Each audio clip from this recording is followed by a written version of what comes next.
بسم اللہ الرحمن الرحیم۔ السلام علیکم۔ میرا نام شفیق ہے اور جو میں نسخہ آپ کے ساتھ آج شیئر کر رہا ہوں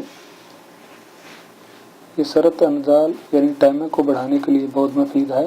جو لوگ ٹائمنگ کی کمی کی وجہ سے پریشان ہیں وہ یہ نسخہ کھائیں، انشاءاللہ ان کا مسئلہ حل ہو جائے گا، ان کی ٹائمنگ بڑھ جائے گی۔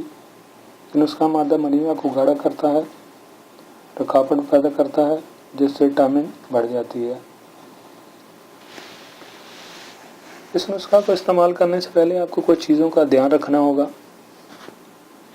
اگر کسی کو مثانہ میں گرمی ہے اور ان کے پیشاب کا رنگ پیلا ہے تو وہ پہلے گرمی کا علاج کریں، اس کے بعد یہ نسخہ استعمال کریں، ورنہ ان حضرات کو اس نسخے سے کوئی فائدہ نہیں ہوگا۔ دوسری چیز، اس نسخہ کو کھانے کے ساتھ ساتھ اپنی خوراک کا بھی خیال رکھنا ہوگا۔ ترش یا کھٹی چیزوں سے مکمل پرہیز کرنا ہوگا، ورنہ اس نسخے کا کوئی فائدہ نہیں ہوگا۔ روزمرہ کی خوراک میں ٹھنڈی اشیاء کھائیں، گرم چیزوں سے پرہیز رکھیں تو اس نسخے کے نتائج بہترین ہوں گے۔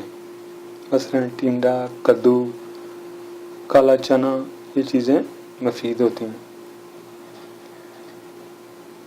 ٹائمنگ کے لیے جو بھی نسخہ جات ہوتے ہیں یہ کھوئی ہوئی طاقت کو بحال کرتے ہیں۔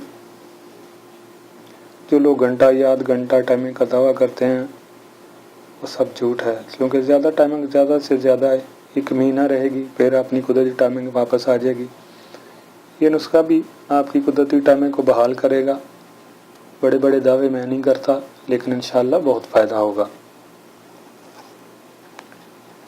اس نسخہ میں جو اجزاء شامل ہیں وہ یہ ہیں: سفید موسلی 3 تولہ، سالم مصری 3 تولہ، شکاکل مصری 3 تولہ، دال مکھانا 5 تولہ، چھلکا اسبگول 5 تولہ۔ چھلکا اسبگول کے علاوہ باقی تمام چیزوں کو اچھی طرح سے پیس کر صفوف بنا لیں اور اسبگول کا چھلکا ثابت ہی اس میں شامل کر لیں، اور ان سب چیزوں کے وزن کے برابر کوزہ مشری پیس کر وہ بھی شامل کر لیں۔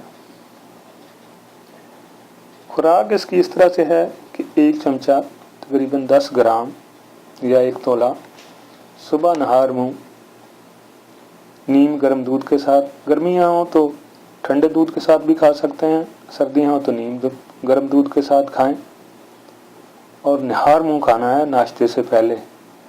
ناشتہ اس کو کھانے سے 1 یا 1.5 گھنٹے کے بعد کریں تو اس کے بہترین نتائج ہوں گے۔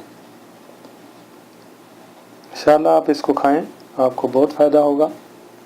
میری دعا ہے اللہ تعالیٰ ہر بیمار کو شفائے کامل عاجل عطا فرمائے، ہر پریشان کی پریشانی کو دور کرے، اور جو بے اولاد ہیں اللہ تعالیٰ ان کو نیک اور صالح اولاد نصیب فرمائے۔ آمین ثم آمین۔